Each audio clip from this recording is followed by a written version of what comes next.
नमस्कार जी। नमस्कार जी। क्या नाम है आपका? मेरा नाम कृष्णा है जी। कहाँ से आए हैं आप? मैं जिला मंडी हिमाचल प्रदेश से आई हूँ जी। संत रामपाल जी महाराज के बारे में आपको कैसे पता चला? ये मेरे जो पति हैं उनके रीढ़ की हड्डी में बहुत दर्द होता था और बुखार इतने ज़्यादा होते थे कि वो रात भर सो नहीं पाते थे, पूरी पूरी रात जागते रहते थे। तो डॉक्टरों से इलाज करवाया। डॉक्टर बोलते थे कि कुछ भी नहीं है। जब बुखार मतलब जो ये फीवर चेक करते थे तो कुछ भी नहीं आता था उसमें।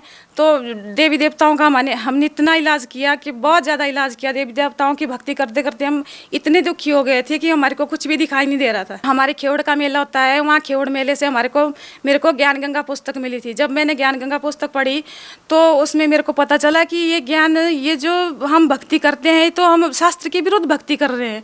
ये ज्ञान तो हमने आज तक पढ़ा ही नहीं है, ना ही सुना है।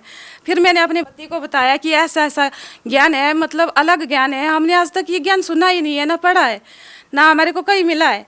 तो उन्होंने बोला, वो ठेकेदारी करते थे, तो उन्होंने बोला कि हम या तू ऐसे ही करती है, पता नहीं है क्या, मैं नहीं जानता हूँ। मतलब वो अपने ये काम में बिजी रहते थे। काम करते करते वो इतने बीमार पड़ गए कि उनके मतलब रीढ़ की हड्डी में बहुत दर्द होता था।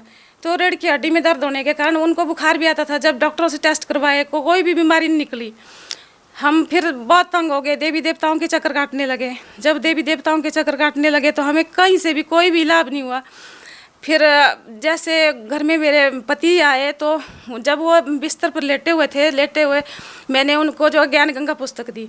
जब ज्ञान गंगा पुस्तक दी तो वो ज्ञान गंगा पुस्तक उन्होंने पढ़ी। उन्होंने बोला कि ये ज्ञान, ये तो मैंने कभी सुना ही नहीं है, ये ज्ञान हो सकता है भी अब मैं इससे ठीक हो जाऊं। फिर ज्ञान गंगा पुस्तक मिली, उसको पढ़ने के बाद हम सतलोक आश्रम बरबाल आ गए। तो हमने संत रामपाल जी महाराज से नाम दीक्षा ले ली। बहन जी, जैसा कि आपने बताया कि इतने सालों से आप देवी देवताओं की पूजा करते आ रहे थे, उसके बावजूद भी आपको कोई लाभ नहीं मिला, और उसके बाद आप संत रामपाल जी महाराज की शरण में जाते हैं, उसके बाद आपको क्या लाभ मिले? फिर जी सबसे पहले तो मेरे पति जो है वो नशा बहुत ज़्यादा करते थे। तो वो नशा, सबसे पहले वो नशा ख़त्म हो गया। वो जो उनकी बीमारी थी उसमें भी धीरे धीरे आराम आने लगा। जैसे उनको सतनाम मिला तो सतनाम लेने के तुरंत बाद उनकी जो बीमारी है वो बिल्कुल ठीक हो गई धीरे धीरे। और दूसरा लाभ ये है कि मेरे बेटे को पेट में बहुत ज़्यादा दर्द होता था। मतलब एक हफ्ते में वो 2 दिन स्कूल ही जा पाता था। जैसे उन्होंने मतलब उसको नाम दिलवाया गुरु रामपाल जी महाराज से, तो सतनाम लेने के बाद उसका वो दर्द ख़त्म हो गया। और पढ़ने में वो बिल्कुल कमज़ोर था। जैसे उसको सतनाम मिला तो उसकी मतलब मेमोरी जो है पढ़ने की वो तेज़ हो गई। अब मतलब उसकी जो टीचर थी हिंदी की, वो बोलती थी कि तू तो फेल हो जाएगा हिंदी में। तो उसके जो है पूरे क्लास में जो है 92% नंबर आए 10वीं में।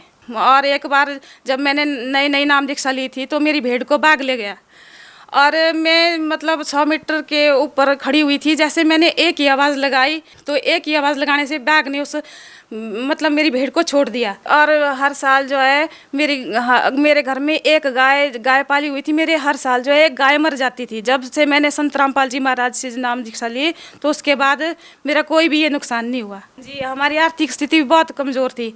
मेरे भगत जी बीमार थे, इसके कारण हमारी आर्थिक स्थिति जो है बहुत कमज़ोर हो गई थी। तो जब हमने तत्वदर्शी संत रामपाल जी महाराज जी से नाम दीक्षा ली तो उसके बाद धीरे धीरे हमारी आर्थिक स्थिति ठीक होने लगी। और उसके बाद मेरे पति जो है वो उनको काम मिलते गए और नज़दीकी मतलब कुल्लू में वो काम करते हैं, जबकि लाहौल किन्नौर में भी उतना फ़ायदा नहीं होता था। और कुल्लू में उनको आज मतलब परमात्मा ने कम से कम 1.5-2 करोड़ के काम दिलवाए हैं जी। बहन जी, आप भगत समाज को क्या संदेश देना चाहते हैं? भगत समाज को हम यही संदेश देना चाहते हैं कि जगत गुरु तत्वदर्शी संत रामपाल जी महाराज की शरण में आओ और अपना कल्याण करो। धरती पर परमात्मा के रूप में आए हुए हो और सब जगत का कल्याण करेंगे। उनकी शरण में आओ और अपना कल्याण करो। धन्यवाद जी।